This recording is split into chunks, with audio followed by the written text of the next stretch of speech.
Olá, seja bem-vindo ao Rio Oil and Gas Studio, uma parceria do Instituto Brasileiro de Petróleo e da agência PBR. Estamos gravando aqui direto do Rio Centro, reverberando as discussões que estão acontecendo na feira. Estamos recebendo aqui o cônsul do Brasil em Nova York, Roberto Ardenghy, para conversar um pouco sobre a geopolítica do petróleo, na verdade, a nova geopolítica do petróleo. Ardenghy, obrigado pela disponibilidade. A gente viu hoje, Ardenghy, na sessão de abertura da Rio Oil and Gas, uma discussão sobre manutenção das mudanças que foram feitas no setor de petróleo no Brasil. É uma discussão que a gente está vendo também em outros países da América, né? Não, até mesmo dos Estados Unidos. Essa discussão de mudanças ou manutenção de modelos. Como é que você tem enxergado essas mudanças? A gente tem o Obrador no México, a gente teve mudança na Colômbia agora, tem o próprio Trump com seu plano de abrir o offshore, levar exploração para a costa da Califórnia. Como é que você tem visto esses movimentos na geopolítica do petróleo? Obrigado, Felipe. Prazer estar com vocês aqui na Rio Oil and Gas. Eu acho que quando você pensa em termos de continente americano, você tem várias realidades que se sobrepõem, né? A primeira delas, você mencionou, é a questão dos Estados Unidos. Ou seja, os Estados Unidos está numa vertente de aumento de produção, especialmente vindo do shale, né?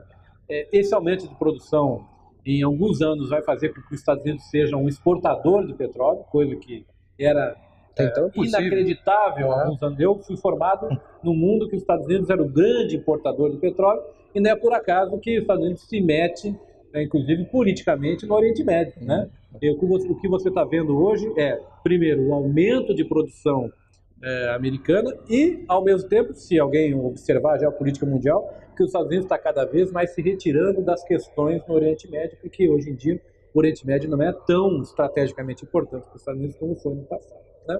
O México é uma incógnita ainda. Nós temos um novo governo, né? Um governo com um apelo um pouco mais nacionalista, mas também muito necessitado de investimentos. Então, como é que o governo Obrador vai balancear esse discurso nacionalista com uma necessidade grande de investimentos, não só na área de refino, que é importante, mas também na área de exploração, né? Se você olhar o Golfo do México, hoje você vê a quantidade de poços e plataformas produzindo do lado americano do Golfo do México. Quando você vai para o lado mexicano, você não vê a mesma realidade, apesar da geologia ser muito parecida. Então há uma oportunidade grande aí. Eu queria destacar um outro país também, que fala-se pouco, que é a Guiana. A Guiana teve descobertas importantíssimas, estou aqui do lado do Brasil, né?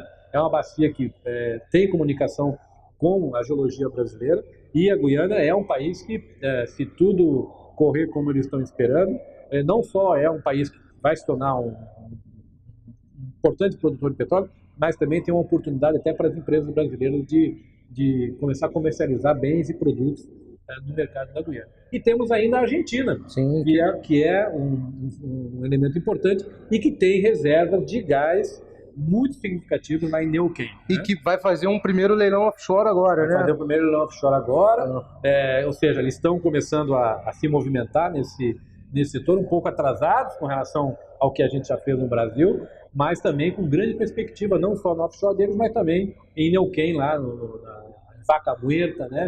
Loma de la Lata, que são áreas que têm uma perspectiva muito grande. Então, é uma questão ainda bastante interessante você ver como é que essa geopolítica das Américas vai se comportar para o Brasil, que vai ser um país exportador de petróleo. Quer dizer, o Brasil, nos próximos anos, se tudo correr bem e se a produção do pré-sal realmente confirmar a curva de aumento de produção, nós vamos nos tornar um país exportador líquido e de volumes significativos de petróleo. E como é que a gente vai se preparar para essa realidade? É entendendo esse cenário mundial.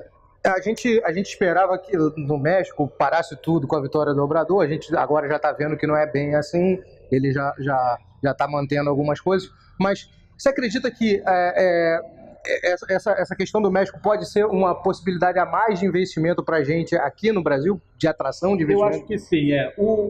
As empresas mundiais de petróleo, as grandes operadoras, elas manejam portfólios mundiais. Quer dizer, o presidente de exploração de uma Exxon, de uma Shell, ele tem o mapa mundi na frente dele, né? E ele vê as oportunidades de uma maneira global. Então eu sempre digo, quando o Brasil faz uma rodada de licitações, a gente está se oferecendo área para exploração, mas nós temos que ter a visão que nós estamos competindo com outros países, né? Naquele momento. A última rodada de licitação da ANP, quando foi realizada, ela tinha mais 13 países que estavam oferecendo naquele mesmo momento áreas para exploração. 13 países? 13 países, exatamente naquela data. Porque todo mundo está olhando isso. Claro, qual é a perspectiva? O petróleo enterrado embaixo da terra não tem valor nenhum, né? É um valor que está lá sem ser monetizado. Há a convicção, e quase hoje a unanimidade, de que esse mundo do hidrocarboneto é um mundo que tem um certo espaço de tempo no futuro. Vamos imaginar 30, 40 anos, alguns falam em 20 anos, outros falam em 50 anos, mas vamos ficar ali entre 30 e 40. Né? Talvez o petróleo desapareça um pouco mais rápido, o gás ainda vai permanecer um pouco mais como combustível de transição, mas ao cabo de 40 anos nós vamos ter que ter uma outra molécula, um outro tipo de fator produtor de energia, e quem tirou o petróleo, quem monetizou o seu gás, é quem vai poder, vamos dizer assim, se aproveitar dessa reserva natural de maneira eficiente. Quem deixou isso embaixo da terra vai ficar para sempre embaixo da terra. Hoje, mais cedo, na cerimônia de abertura, o diretor-geral da ANP, Décio Oddoni, comparou a abertura do mercado de gás no Brasil com o desenvolvimento do shale nos Estados Unidos, que você acompanha muito de perto lá. A gente hoje enxerga que a ANP está tentando fazer algumas coisas, algumas mudanças, mas o projeto de lei que tinha aqui para a lei do gás acabou não avançando. Você compartilha dessa visão que a abertura do gás pode trazer um movimento parecido com o shale? Eu compartilho. Eu acho que há um desconhecimento no Brasil com relação à questão do fracionamento que acaba sendo muito negativo para o futuro da indústria. Por razões que ainda é difícil de entender, no Brasil existe uma decisão judicial que suspende a oferta de áreas para exploração de petróleo e gás oriundos do shale, né? Apesar disso, quando você compara, por exemplo, com os Estados Unidos produz hoje 2,5, 2,4 milhões de barris dia só de origem de shale. Ou seja, os Estados Unidos hoje está produzindo a quantidade de petróleo que o Brasil produz diariamente só de origem do shale, né? Fazem isso com grande segurança ambiental. É raríssimo acontecer algum tipo de acidente ou de contaminação de lençóis freáticos. Acontece, claro que acontece, nos 60 mil furos e perfurações que faz no ano, talvez um ou outro poço tenha algum tipo de problema operacional, né? Normalmente a reserva de shale está muito mais profunda do que a reserva, vamos dizer assim, de água, né, do que o lençol freático. Então é uma questão mais de você fazer uma perfuração cuidadosa do que você contaminar imediatamente. Isso não acontece se você fizer de maneira correta o poço. Então, esse tipo de discussão hoje é uma discussão do ponto de vista tecnológico já ultrapassada, né, nos países como é o caso dos Estados Unidos. No Brasil, a gente ainda está nessa discussão, vamos dizer assim, meio interminável, e o fato é que nós estamos nos atrasando nessa possibilidade de exploração dessa outra reserva exploratória que nós temos, que é as nossas reservas de shale, que são significativas e que precisam ser exploradas. Continuando ainda nos Estados Unidos, você que está lá no dia a dia, vivendo a coisa, o Trump tem um projeto hoje, presidente dos Estados Unidos, Donald Trump, de ampliar a exploração na costa. A gente estava até conversando sobre isso agora há pouco antes. Levando a exploração de petróleo de volta para a costa da Califórnia. O governador da Califórnia tem feito os movimentos para não deixar essa expansão ir para lá, a expansão de oferta de áreas. Recentemente sancionou 2 leis que impedem a instalação de infraestrutura para petróleo e gás na costa da Califórnia.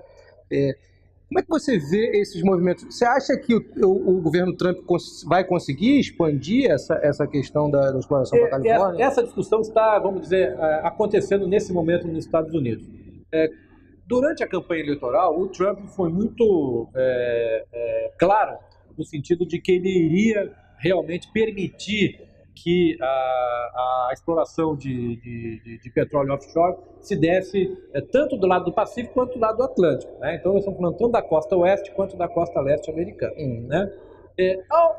depois da eleição do presidente Trump, a sensação que eu tenho, assim como observador, é de que esse item da agenda do Trump ainda continua presente, mas ele deixou de ser uma prioridade absoluta. Por quê?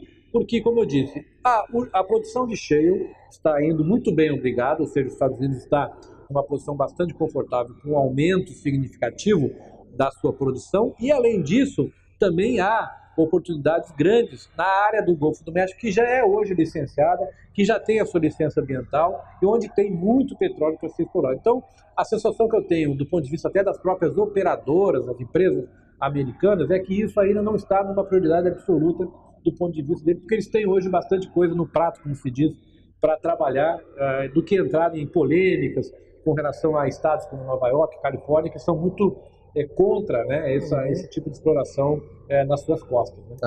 A gente está passando agora no Brasil o momento eleitoral, o país vive um momento conturbado, muito dividido, né, algumas coisas os ânimos muito aflorados e tal. Temos algumas propostas na mesa aí para a área de energia que, quer dizer, as propostas são bem diferentes. A gente tem 3 candidatos aí na frente que têm propostas bem singulares, vamos dizer assim. E temos um dos candidatos, Ciro Gomes, falando inclusive fazer expropriação, indenizar, mas pegar de volta os campos que foram vendidos no pré-sal pelo governo Temer. É que isso chega lá fora, Ardeng? Esse tipo de discussão chega lá também, em Nova York? Chega. O investidor, claro, se preocupa, claro, com o processo eleitoral, né? Mas o que nós temos procurado dizer aos investidores nos Estados Unidos, primeiro, o Brasil é uma democracia que funciona. Então nós temos instituições, né? Temos eleições a cada 4 anos, aliás, como os Estados Unidos têm, né? Então a realidade política brasileira é muito parecida com a realidade americana, né? Independente de quem ganhar a eleição, você tem 2 características que o Brasil apresenta. Primeiro, os contratos no Brasil, historicamente, são contratos que são respeitados. Se você lembrar, quando o governo do presidente Lula assumiu, houve uma discussão muito grande da questão do pré-sal. Sim, né? Sim. E naquele momento a decisão do governo foi suspender as licitações. Mas os contratos que tinham sido assinados anteriormente, todos eles estão vigendo, aliás, até hoje. Que são as áreas que produzem no pré-sal. Que são as áreas que estão produzindo hoje de maneira muito significativa no pré-sal. Por quê? Porque até dentro do próprio governo, e eu na época estava participando do governo e acompanhei isso bem de perto, havia a certeza de que qualquer coisa que representasse o rompimento desses contratos traria grandes prejuízos, não só econômicos, pela questão da indenização, e você vai gastar muito dinheiro para indenizar as empresas, mas também por toda a questão de você afugentar os investidores no longo prazo. Né? Então, isso é uma discussão que tem que ser tomada com muita cautela. Né? Eu acho que a política governamental, ir mais para lá ou mais para cá, é muito justa, e o governo que vai assumir tem essa latitude. Agora, voltar para trás e romper contratos já assinados, eu acho que é uma hipótese muito, muito remota. A gente tem, todos os bate-papos que a gente tem feito aqui no estudo, a gente tem terminado com uma pergunta que é o seguinte: o que você acha que é primordial que seja feito pelo próximo governo para a área de energia? O que você acha que a gente... Eu acho que continuar esse processo de licenciamento de áreas para exploração do petróleo. O Brasil é um país que tem um potencial gigantesco em óleo e gás. E esse setor é um setor que trabalha com prazos muito longos. Você veja que você faz uma licitação de uma área para exploração de petróleo agora, o primeiro óleo vai sair dali 8, 10 anos. Né? Ou seja, existe realmente um processo muito longo de tomar decisão que não pode ser interrompido, porque ele funciona em cadeia. Se você interromper um elo dessa cadeia, você vai prejudicando a cadeia inteira. Então, e como eu disse, esse mundo do petróleo ele tem um prazo finito para acabar.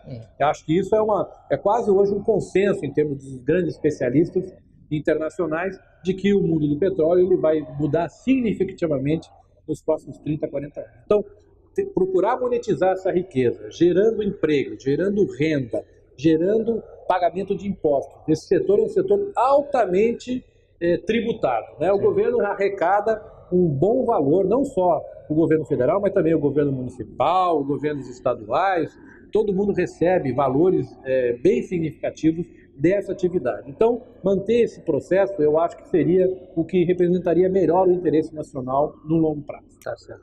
Ardem, muito obrigado pela sua Muito disponibilidade. obrigado, Felipe, pela oportunidade.